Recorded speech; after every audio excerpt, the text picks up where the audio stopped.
서 3장 13절로 18절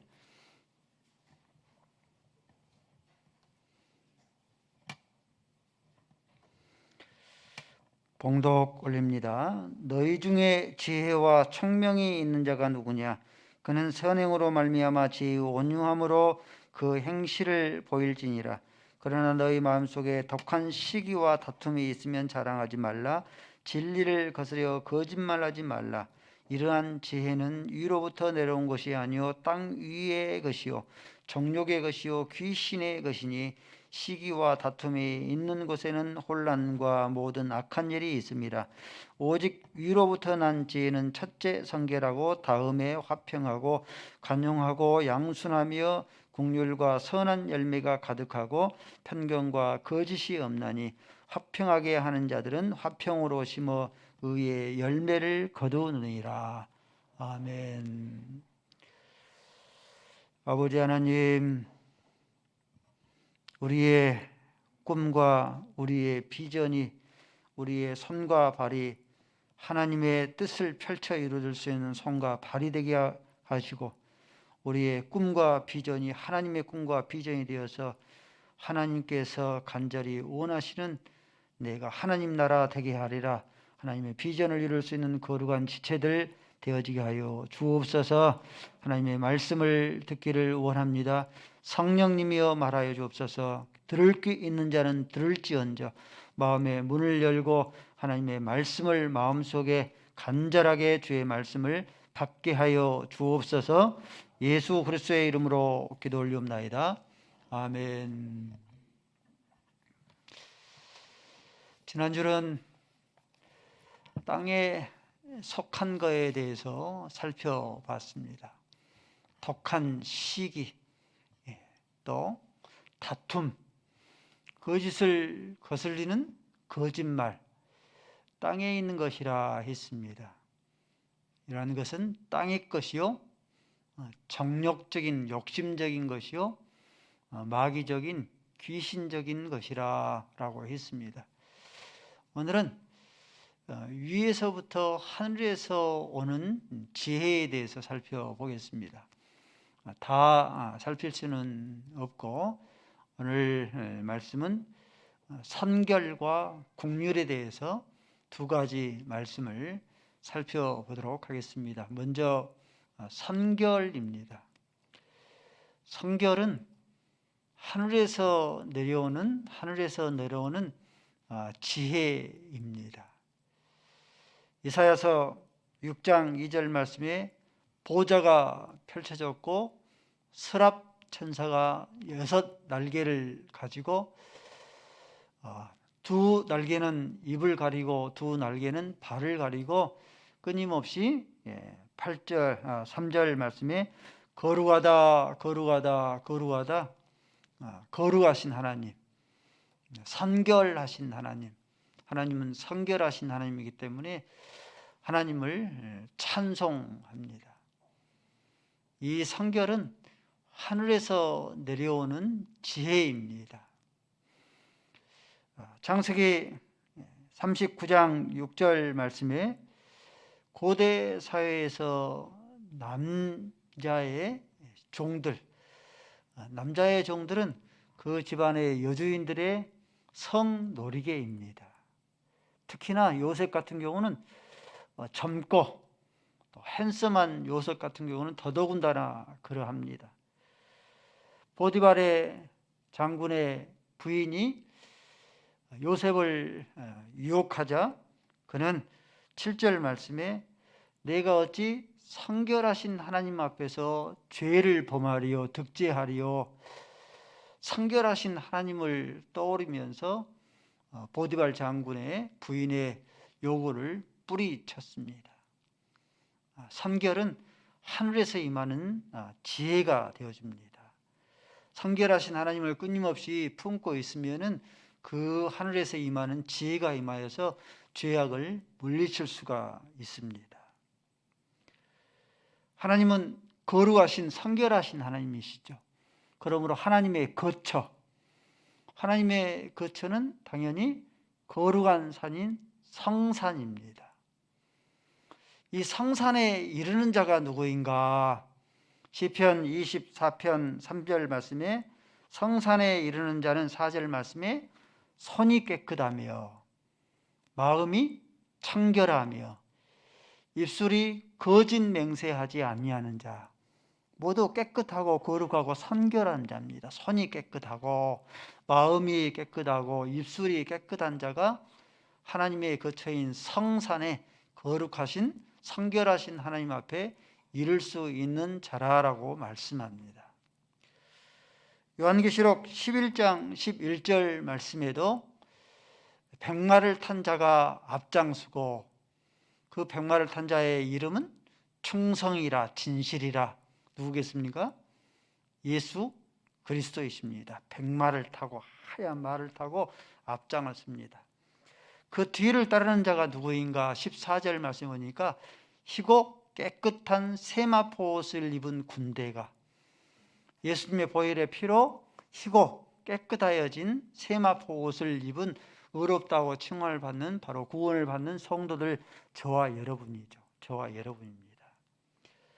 성결하신 예수 그리스도를 따르는 자는 희고 깨끗한 세마포 옷을 입은 바로 성도들이 예수 그리스도를 따르게 되어집니다. 하나님의 나라가 완성이 되죠. 하나님의 나라가 도래하면 하나님의 나라는 거룩한 나라, 선결한 나라가 온 천하를 뒤엎고 도래하게 되어집니다. 이것을 스가랴서 14장 16절 말씀에는 이렇게 말씀을 합니다. 이방 나라 가운데에서 남은 자 사상이죠. 구약 성경에 흐르고 있는 남은 자 사상입니다. 남은 자가 초막절을 지킬 것이다. 하나님의 나라가 도래하면 초막절을 지킬 것이다. 18절 말씀에 초막절을 지키지 않은 자는 벌을 받을 것이다. 재앙이 그들에게 임할 것이다. 초막절이 이스라엘의 7대 절기 가운데 갖는 구속사적 의미가 무엇인가? 이스라엘의 7대 절기가 갖는 구속사적 의미가 무엇인가? 몇 차례 말씀을 드렸죠. 유월절, 무교절은 예수님의 십자가의 죽으심을 의미하는 절기라고 그랬죠. 초실절은 십자가에 죽고 부활하셨잖아요. 초실절, 첫 열매, 부활의 첫 열매를 가리키는 절기가 초실절이라고 했습니다. 예수님이 부활하고는 성령이 강림하죠. 그러므로 오순절, 이스라엘 7대 절기 가운데 오순절의 성령 강림을 구속자적으로 의미합니다. 그리고 나팔절 대속죄일이 있죠. 예수님께서 천사장의 호령과 나팔수로 이 땅에 강림하시죠. 예수님의 재림을 의미하는 겁니다. 모든 죄가 다 사함을 받는 것, 대속죄일입니다. 대속죄일이 갖는 구속사적 의미입니다. 마지막으로 남은 것이 초막절, 장막절, 수장절이죠. 초막절입니다. 이 초막절은 하나님의 나라가 도래하는 거예요. 마지막입니다. 그러므로 요한계시록 21장 3절 말씀에 보면 하나님의 장막이 사람과 함께 있어. 장막이잖아요. 장막, 초막절이잖아요. 하나님의 나라가 도래하고 완성하는 것을 가리키는 그런 절기입니다. 이렇게 하나님의 나라가 완성이 되어지면 도래하면은 하나님의 장막이 사람과 함께 있는데 하나님의 장막을 누리지 못하는 자, 지키지 않는 자들이 있잖아요. 당연히 재앙을 받고 당연히 벌을 받는다 하는 그런 말씀의 구속사적인 그런 우리에게 주는 의미입니다. 이렇게 스가랴서 14장 20절 말씀에 하나님의 나라가 도래하게 되어지면은 그때 어떤 일이 펼쳐지는가? 마을의 방울들 있지 않습니까? 마을에 달린 방울들에게 여호와의 성결이라 성결하게 하는 거예요. 더러운 것을 다 씻어내버리고 죄악된 것을 다 씻어버리고 여호와의 성결이라라고 일컬으리라. 또 예루살렘과 유다의 모든 솥들 있지 않습니까? 식기도구 이 솥들에게 만군의 여호와의 성물이라, 깨끗한 물건이다, 거룩한 물건이다, 성물이다 일컬으리라라고 합니다. 이렇게 하나님의 나라가 도래하면은 하나님의 나라는 거룩한 나라이고 하나님의 나라는 성결한 나라가 되어집니다. 하나님께서는 거룩하신 성결하신 하나님이고 하나님의 나라가 도래해도 말의 방울과 솥까지도 다 깨끗하게 거룩하게 여호와의 성결이라 모든 것이 성물이라 할 만큼 깨끗한 그런 나라이기 때문에 이 성결은 위에서부터 임하는 지혜가 되어집니다. 우리가 존경하는 마음속에 품고 있는 신앙의 인물, 이 다윗은 군인이죠. 장수죠. 이스라엘을 다윗 제국 되기 위해서 많은 전쟁을 참여했고 수많은 생명을 살상을 했습니다. 그의 손에 피가 가득했어요. 역대상 22장 6절 말씀에 솔로몬을 불러서 성전을 건축하도록 부탁을 합니다. 7절 말씀에 이 다윗이 직접 성전을 건축하지 못한 이유를 그렇게 밝혀요. 내가 성전을 건축하고자 하는 간절한 그런 마음이 내 마음 가운데 있지만은 8절 말씀에 너는 군인이라. 수많은 전쟁에 참여해서 많은 그런 많은 피를 흘렸기 때문에 네 손에 피가 가득하기 때문에 나는 성전을 건축할 수가 없다. 아들에게 설명을 하고 솔로몬으로 하여금 성전을 건축하게 합니다. 여호와의 성산에 이를 수 있는 자는 손이 깨끗하면, 그렇죠? 손이 깨끗한 자가 여호와의 성산에 이르는데 다윗의 손에는 피로 얼룩져 있기 때문에 하나님의 성전을 건축하지 못하는 이유입니다. 그러므로 히브리서 12장 14절 말씀에 모든 사람과 더불어서 화평함과 거룩함을 좇으라. 특히 모든 사람과 더불어서 거룩함을 좇으라. 이 거룩함이 없으면 성결함이 없으면 아무도 주를 보지 못하리라라고 우리에게 말씀합니다. 여러분들, 하나님 앞에 가까이 나아가는 제사장들에게 가장 중요한 게 뭐겠습니까?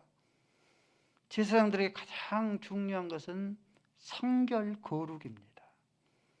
그러므로 출애굽기 39장 30절 말씀에는 제사장의 복장이 이제 39장에 쭉 기록되어 있는데 이 머리에 쓰는 모자에 대해서 설명을 합니다. 모자에 관을 쓰고, 봐볼까요? 그림 한번 띄워볼까요? 모자에 관을 쓰고 관을 썼죠. 그리고 머리띠와 같은 금으로 패를 만드는 거예요.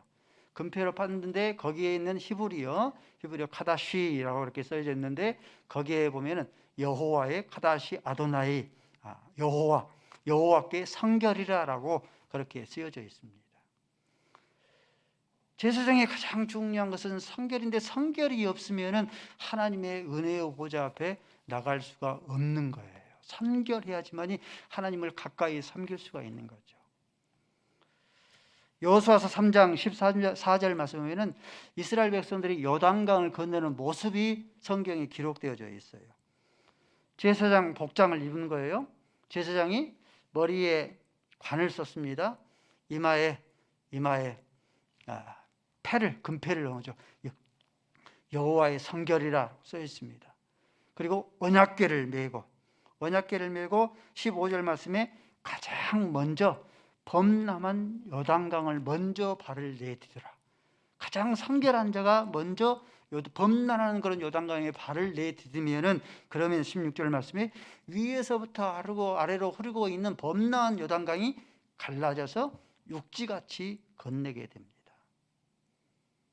성도 여러분들, 신약시대의 제사장은 누굽니까? 신약시대의 제사장은 너희가 하나님의 왕같은 제사장이죠. 성도가 모두 제사장 아닙니까? 그러므로 성도인 제사장이 하나님 앞에 나갈 때 가장 첫째로 우선되는 것이 무엇인가? 여호와의 성결이에요. 이마에 여호와의 성결, 거룩하고 깨끗함을 이루어야지만 하나님 앞에 가까이 나갈 수가 있어요. 고린도서 5장 18절 말씀에 예수 그리스도가 우리의 대제사장이 되시죠. 하나님과 죄인 사이를 화목하게 하셨죠. 그리고 그 화목하게 하는 직책을 누구에게 맡겼습니까? 바로 신약 시대의 제사장인 저와 여러분에게 맡긴 거예요.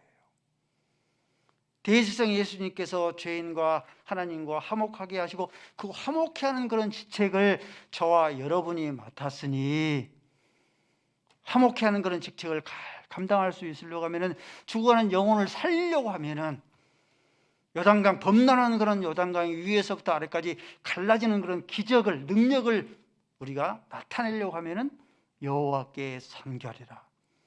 가장 먼저 선결을 앞세우고 거룩을 앞세워야지만이 여호와 앞에 가까이 나갈 수 있고 화목해 하는 그런 직책을 온전히 감당할 수 있게 되어집니다. 성결은 위에서부터 임하는 지혜가 되어집니다. 그러므로 끊임없이 성도는 성결하기 위해서 부단히 노력해야 합니다. 구원을 받았으니, 그 말씀이 고린도후서 7장 1절 말씀이죠. 그런즉 사랑하는 자들아, 이 약속을 가진 우리는, 어떤 약속? 너희가 예수 그리스도의 보혈의 피로 구원, 하나님의 나라의 소망을 얻은 약속을 받았으니 하나님을 두려워하는 가운데서 거룩함을 온전히 이루어서 영과 육과 온갖 더러움에서 우리를 깨끗하게 하자.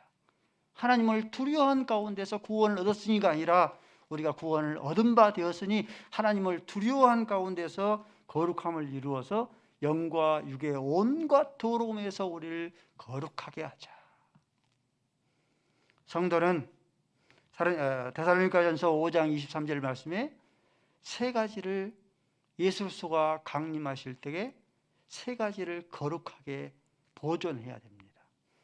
첫 번째, 우리의 육체를 거룩하게 보존해야 돼요. 두 번째, 우리의 마음을, 혼을 거룩하게 보존해야 됩니다. 세 번째는 우리의 영혼을 거룩하게 보존을 해야 됩니다. 예수 그리스도가 이 땅에 강림할 때에 우리의 영만 거룩하면 그게 되는 게 아니죠. 우리의 영과 혼과 영혼까지 거룩하게 보존하라라고 말씀하고 있죠.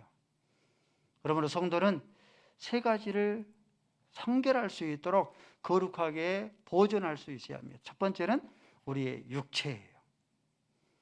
예수가 강림하실 때에 너희 육체가 어떠는가, 이것이 하나님 앞에 거룩하게 보존되는가를 하나님께 나타내 보이기를 원하시는 거예요. 하늘의 것은 거룩하고 땅의 것은 더럽고 영은 선하고 육은 악하고, 뭐 이런 게 없습니다, 여러분들. 하늘이나 땅이나 영이나 육체나 모두가 다 거룩하고 선한 거예요, 여러분들. 우리가 이혼론에 빠져 있으면 아니 됩니다. 그러므로 성도는 예수 그리스도가 강림하시기까지 우리의 육체를 과로하면 안 됩니다. 혹사하면 안 돼요. 과식하면 안 됩니다. 우리의 몸을 잘 다스릴 수 있어야 합니다. 과음하면 안 돼요. 밤마다 마시는 맥주가 우리의 만병의 근원인 비만을 유발시킵니다. 두 번째는 우리의 마음을 거룩하게 성결하게 보존할 수 있어야 합니다. 만물보다 거짓되고 부패한 것이 우리 사람의 마음인데 이를 누가 알리오마는, 만물보다 거짓되고 부패한 것이 사람의 마음이라 이를 누가 알리오마는, 누가 알리오마는 그 뜻은 어떤 뜻이 있어요? 그것을 인정하지 않는다고 하는 것이죠. 만물보다 거짓되고 부패한 것이 사람의 마음인데 그것을 누가 알리오마는.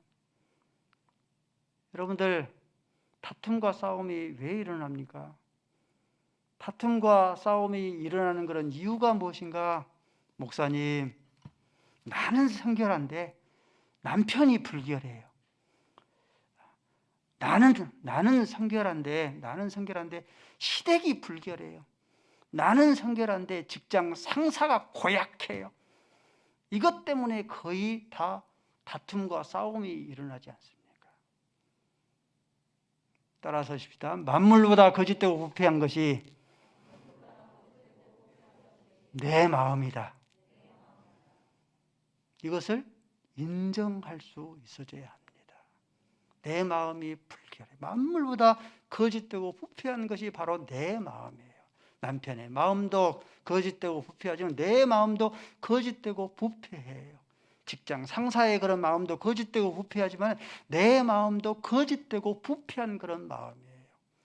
그러므로 성도는 모욕한 자는 다시 모욕할 필요가 없고 손과 발을 씻을 따릅니다. 만물보다 거짓되고 부패한 것 어떻습니까? 우리가 하루에도 손을 수십 번씩 씻지 않습니까? 하루에도 만물보다 거짓되고 부패한 그런 마음들을 끊임없이 씻어내야 합니다. 예수 강림할 때에 깨끗하고 거룩한 그런 이 마음들로 내 보일 수 있어야 합니다. 그리고 영혼을 거룩하게 성결하게 보존할 수 있어야 합니다. 여러분들, 영혼을 어떻게 거룩하게 보존할 수 있을까요? 우리의 영혼인데 씻을 수도 없지 않습니까? 이것을 요한복음 17장 17절 말씀이 이렇게 말씀해요. 예수님께서 마지막 기도를 하시면서 하나님, 저들을 진리로 거룩하게 하옵소서. 하나님의 말씀은 진리니이다. 우리의 영혼을 어떻게 거룩하게 할 수 있냐면은 진리로 끊임없이 거룩하게 해야 됩니다. 지난주에 진리를 거스르는 거짓말이 있죠. 무엇이 거짓말인가 우리 주변에는 너무 허다합니다. 이것을 분별해야 되지 않습니까? 옥과 옥석을 분별해야 되지 않습니까? 분별하려고 하면은 진리 훈련을 받을 수 있어야 돼요. 그래야지만이 진리를, 거짓을 분별하여서 우리의 영혼을 거룩하게 보존할 수가 있는 겁니다. 하나님께서는 학벌의 높이에 따라서 그 사람이 학위가 몇 개 있는가, 스펙이 어느 정도나 많은가에 따라서 그 사람을 사용하지 않습니다. 그 사람의 재벌의 양의 만큼, 많은 만큼 하나님께 그 사람을 사용하지 않아요. 하나님께 사용한 사람은 거룩해진 만큼이에요. 내가 거룩하니 너희들도 거룩하라. 성결 부단히 예수로서의 거룩함을 본받아 끊임없이 거룩해진 만큼, 10만큼 거룩해지면 10만큼 사용하고 50만큼 거룩해지면 50만큼 사용하고 100만큼 거룩해지면 100만큼 사용하시는 거예요. 이것이 큰 집에 여러 그릇이 있는데 금그릇과 은그릇과 많은 그런 그릇들이 있는데 깨끗한 그릇을 사용하신다 하시는 그런 하나님의 그런 말씀입니다. 예수 그리스도께서 이 땅에 강림하실 때에 우리의 육체와 만물보다 거짓되고 부패한 우리의 마음과 우리의 영혼을 진리의 말씀으로 끊임없이 거룩하게 할 수 있어져야 합니다. 선결 국률입니다. 국률이 위로부터 난 지혜입니다. 죄와 허물로 죽은 자들이죠. 에베소 2장 4절 말씀에 죄와 허물로 죽었던 자인데 죄와 허물로 죽었던 자를 살리는 것이 무엇인가? 국률이 하나님이기 때문에 우리가 죄와 허물에서 건짐을 받는 거죠. 시편 103편 8절 말씀에도 여호와는 국률이 많으시고 인자하시고 노하기를 더디하신다. 구약 성경에 위로부터 임하는 지혜인 이 국률을 베풀어서 하나님의 풍성하신 국률을 덧입는 3인방이 기록되어 있습니다. 먼저 이방 여인인 룻이 시어머니 나오미를 국률이 여깁니다. 룻기서 1장 6절 말씀에 나를 떠나가라 강권하지 마옵소서. 어머니 계시는 곳에 나도 있겠습니다. 아무것도 없는데 빈털털인데 어머니 계시는 곳에 나도 있겠습니다. 국률을 베풀었습니다. 이제는 나오미가 룻에게 국률을 베풉니다. 룻기 2장 3절 말씀에 가장 가까운 근족 보아스에게 보아스를 만날 수 있도록 다리를 놓아주는 거죠. 세 번째는 보아스가 룻에게 국률을 베풀어 줍니다. 룻기 4장 12절 말씀에 보아스가 룻을 아내로 맞이합니다. 서로 국률을 베풀잖아요. 위로부터 임하는 지혜잖아요. 서로 국률을 베푸니까 세 사람 모두가 다 어떻습니까? 예수 그리스도의 계보에, 영광스러운 계보에 이르는 그런 축복을 받아 누리는 거예요. 하늘에서 임하는 지혜예요, 여러분들. 끊임없이 하늘에서 임하는 지혜를, 이 긍휼을 마음속에 품고 긍휼을 베풀면은 하나님으로부터 긍휼을 풍성하게 받아 누린 바 되어집니다. 목사님 가족 가운데서 남편, 아내가 우리 동료, 이웃과 상식적으로는 도저히 이해할 수 없고 이해가 안 가는 분이 있잖아요. 내 상식으로는 이해가 안 가고 용서할 수 없고 용납할 수 없는데 그래도 긍휼을 베풀어야 됩니까?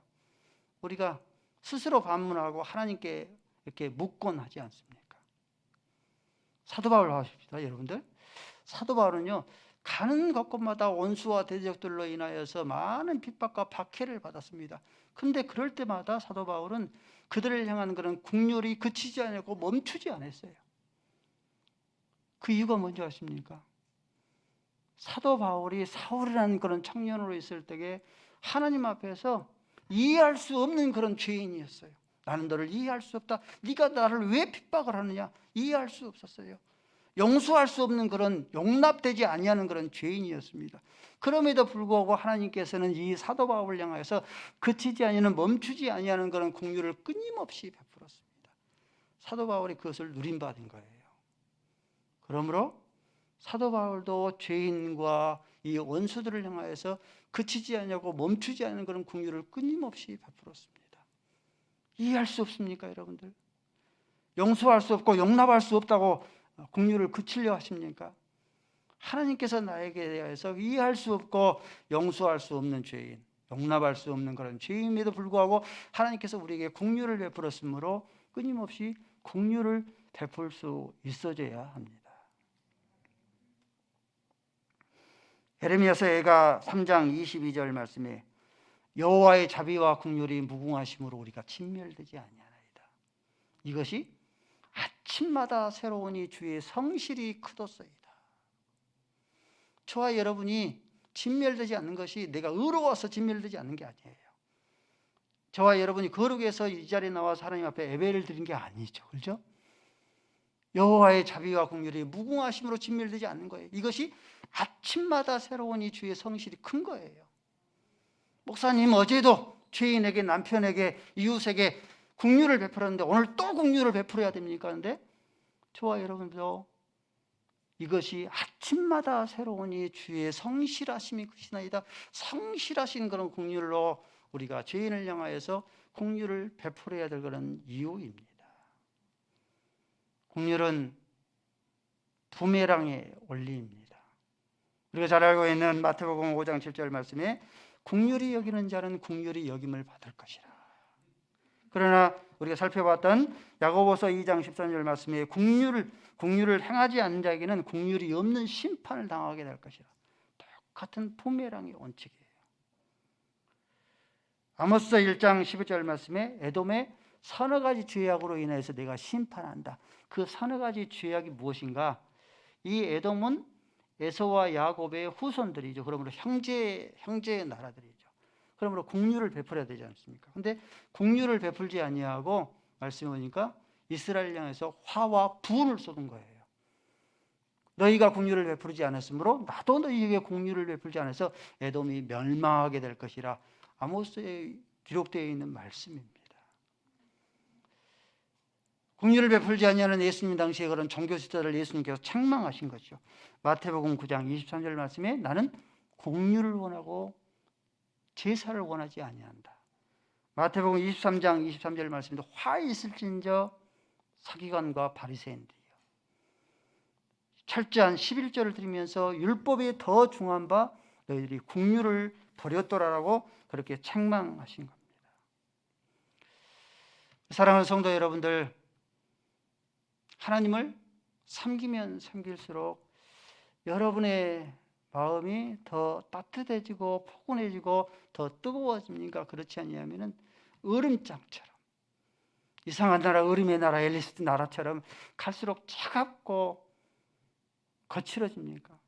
하나님의 긍휼과 사랑으로 더욱더 따뜻해집니까? 그렇지 않냐면은 마음이 더욱더 사나워지고 거칠어지고 완악해지고 메말라져 갑니까? 말세의 징조라 했습니다. 디모데후서 3장 1절 말씀에 말세에 고통하는 때가 이르르니 사람들이 무정하며 온통함을 풀지 아니하며 거칠어지며 사나워지며 완악해지며 메말라져 간다 했습니다. 성도 여러분들, 우리의 거칠어져가는 식어져가는 우리의 이 마음을 하나님의 긍휼하심으로 가득 채워줘야 합니다. 우리의 이 심장을 따뜻하게 심장의 온도를 높여야 됩니다. 어떻게 높일 것인가? 히브리서 4장 16절 말씀에 그러므로 그의 긍휼하심을 잊고 때를 따라서 돕는 은혜를 얻기 위해 그의 보좌 앞에 담대히 나갈지니라. 긍휼은요, 사람의 영역이 아니고 이것은 신의 영역입니다. 내가 이해할 수 없고 용서할 수 없고 용납할 수 없는 그 죄인을 위해서 어떻게 사람의 능력이 그와 같은 자에게 긍휼을 베풀 수 있습니까? 신의 영역이죠. 그러므로 하나님의 은혜의 보좌 앞에 나가는 거예요. 하나님, 내 마음이 거칠어져 있고 사나워져 있습니다. 하나님, 긍휼의 마음을 주옵소서. 때를 따라서 긍휼하심을 얻고 때를 따라서 돕는 은혜를 얻게 하여 은혜의 보좌 앞에 담대히 나가야 됩니다. 긍휼을 풍성하게 받아 누린 자만이 긍휼을 베풀 수 있어요. 사랑을 풍성하게 받아본 자만이 사랑을 베풀 수 있고, 시집살이를 당해본 사람만이 시집살이를 시킨 것과 똑같은 것이죠. 이해할 수 없고 용서할 수 없고 용납할 수 없는데 하나님의 긍휼을 풍성하게 받아 누리게 되어지면 우리들도 그와 같은 자리에서 긍휼을 베풀 수가 있는 거예요. 성도 여러분들, 하나님의 긍휼과 긍휼의 크기와 넓이가 어느 정도나 여러분들 될 것 같습니까? 스스로 하나님의 긍휼을 이 정도다라고 이렇게 제한해 버리지 않습니까? 하나님의 긍휼의 크기와 넓이는요, 이것은 어느 정도면 하늘을 두루마리 삼고 바다를 먹물 삼아도 다 기록할 수 없을 만큼의 그만큼의 크기와 넓이입니다. 느헤미야 당시 이스라엘 민족은요, 이미 바빌론 제국이 멸망을 당하고 메데 파사 제국의 종살이하고 있습니다. 노예살이하고 있어요. 주권도 빼앗겨버리고 땅도 빼앗겨버리고 집도 빼앗겨버리고 가옥도 불타버리고 그들의 모습이 너무 비참한, 그들의 행색이 나는 너무 초라해. 이스라엘 백성들이 스스로 볼 때 그렇지 않겠습니까? 너무 초라해. 나는 끝났어. 이제 하나님의 긍휼은 나에게 임하지 않아, 기대하지도 않아. 그들의 형편이 그러했지 않겠습니까? 그러할 때에 그와 같은 이스라엘 백성들에게 느헤미야는 그렇게 외치는 거예요. 느헤미야서 9장 31절 말씀에 주의 긍휼로 그들이 아주 멸하지 아니하고 내가 아주 버리지 않겠다. 주는 은혜로우시고 불쌍히 여기시는 하나님이시다. 다윗이 우리아를 죽이고 밧세바를 범하지 않았습니까? 근데 이 다윗은 하나님의 긍휼이 하늘을 두루마리 삼고 바다를 먹물 삼을 만큼을 알았기 때문에 역대상 21장 13절 말씀에 다윗이 가덱에 이를 때에 내가 공경에 빠졌도다. 그러나 여호와께서는 긍휼이 심히 크시니 내가 사람의 손에 빠지지 아니하고 하나님의 손에 빠지기를 원하노라라고 그렇게 외친 거예요. 예레미야서 31장 20절 말씀입니다. 에브라임아, 여기서 에브라임은 바로 성도 저와 여러분을 가리켜요. 너희는 내가 사랑하는 내 아들, 내 자식들이 아니냐, 내 기뻐하는 아들이고 내 자식들이 아니냐. 그러므로 너희들을 향하여서 내 창자가 들끓듯이, 우리가 긍휼을 베풀잖아요. 그런데 여러분들 창자가 들끓듯이 긍휼을 베풀어 왔습니까? 하나님께서 저와 여러분을 향하여서 창자가 들끓듯이 하나님께서 긍휼을 베푸신다는 겁니다. 긍휼을 베풀어서 반드시 내가 너희들을 불쌍히 여기시리라. 호세아서 1장 8절 말씀입니다. 내가 너를 아드마같이 스보임같이 놓아놓겠느냐. 멸망당한 이방 나라의 그런 성읍들이라고 그랬죠. 너희들을 향한 나의 마음이 긍휼이 불붙듯 하도다. 불붙은 사랑 해봤습니까? 불붙은 긍휼을 베풀어 왔습니까? 하나님을 향하여 하나님께서 저와 여러분을 향하여서 불붙듯한 그런 사랑으로 하나님의 긍휼로 불붙듯 하도다라고 하나님의 그런 음성을 우리가 들을 수 있어야 되겠죠. 내 행색이 너무 초라해. 나는 이제 끝났어. 하나님의 긍휼을 더 이상 기대할 수 없어. 그렇게 여기시렵니까? 여호와의 자비와 긍휼이 무궁하심으로 우리가 진멸되지 아니하나이다. 이것이 아침마다 새로우니 주의 성실이 크도소이다. 아침마다 베풀으신 주의 성실하신 그런 긍휼을 붙잡고 의인은 7번까지 넘어지나 8번 다시 일어나고 7.8개 하고 다시 일어나서 걷기도 하고 뛰기도 할 수 있는 오뚜기의 인생을 살아나갈 수 있기를 바랍니다.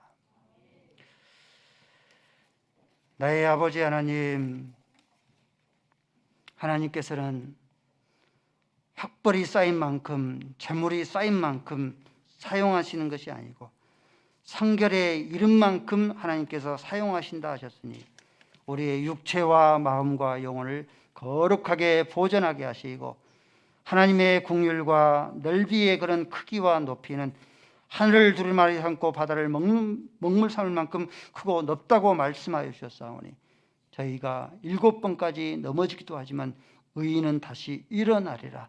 7.8기의 삶, 오뚜기의 삶을 살아들이게 하여 주옵소서. 예수 그리스도의 이름으로 기도 올리옵나이다. 아멘.